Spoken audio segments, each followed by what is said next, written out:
प्रेक्षकांनो, आजच्या मुरांबा मालिकेचा हा भाग पूर्णपणे भावनांनी भरलेला होता.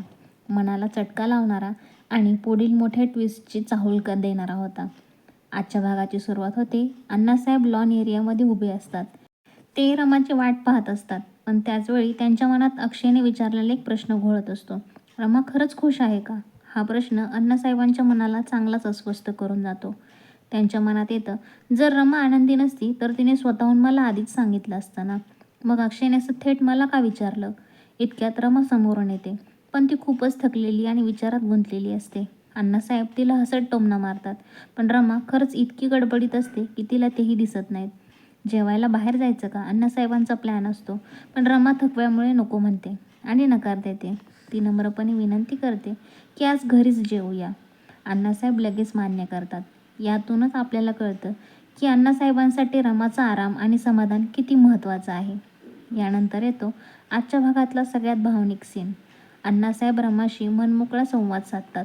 ते तिला अक्षयने विचारलेली गोष्ट सांगतात आणि सरळ विचारतात, रमा, तुझ्या मनात जे आहे ते मला सांग. तुला हे लग्न हवंय की नाही? हा प्रश्न ऐकून रमा पूर्णपणे कोसळते.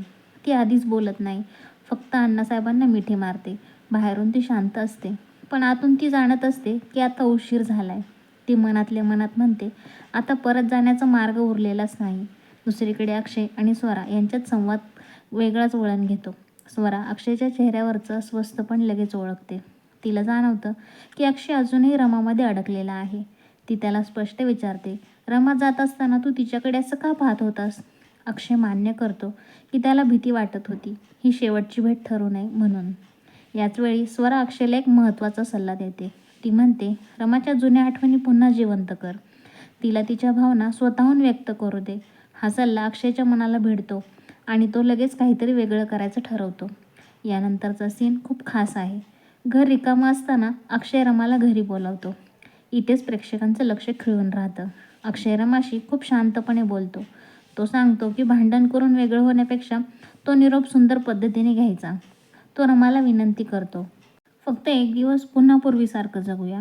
रमा अक्षय म्हणून. सुरुवातीला रमा काहीच बोलत नाही. अक्षय निराश होतो, पण शेवटी रमा त्याचा हात पकडते आणि म्हणते, मी येईन. हे शब्द अक्षयसाठी खूप मोठे असतात. दोघांच्या डोळ्यात पाणी असतं, पण ओठांवर हसू. दुसऱ्या दिवशी रमा जुनी आठवण जपत 2 वेण्या घालून अक्षयला भेटायला येते. सुरुवातीला अक्षय दिसत नाही, त्यामुळे रमाच्या मनात शंका निर्माण होते. पण काही वेळातच अक्षय येतो आणि त्यांची भेट अगदी पहिल्या भेटीसारखी होते. दोघांमध्ये हलका फुलका वाद, जुन्या आठवणी, हसू, सगळं काही पुन्हा जिवंत होतं. पण रमा हे सगळं सहन करू शकत नाही. ती जुन्या भावना टाळायचा प्रयत्न करते. अक्षय मात्र तिला समजावतो, निरोप घ्यायचाच आहे तर नीट आणि हसतच घेऊया ना. कशाला एवढं सगळं त्रास करून घ्यायचा आपण? घेऊयात मग निरोप. आणि याच भावनिक क्षणावर आजचा भाग संपला. आता पाहूया की पुढच्या भागामध्ये काय होईल. जर तुम्हाला आजचा भाग आवडला असेल तर व्हिडिओला लाईक करा, चॅनल सबस्क्राईब करा आणि बेल आयकॉन दाबायला विसरू नका. मित्रांनो, तुमचं मत जे काही असेल या रिव्ह्यू चॅनलबद्दल ते कमेंटमध्ये नक्की कळवा. चॅनलला सबस्क्राईब करायला विसरू नका. तुम्ही तुमचा अनमोल वेळ देऊन हा व्हिडिओ पाहिलात त्यासाठी मी तुमची मनापासून आभारी आहे. भेटूया पुढच्या भागामध्ये. धन्यवाद.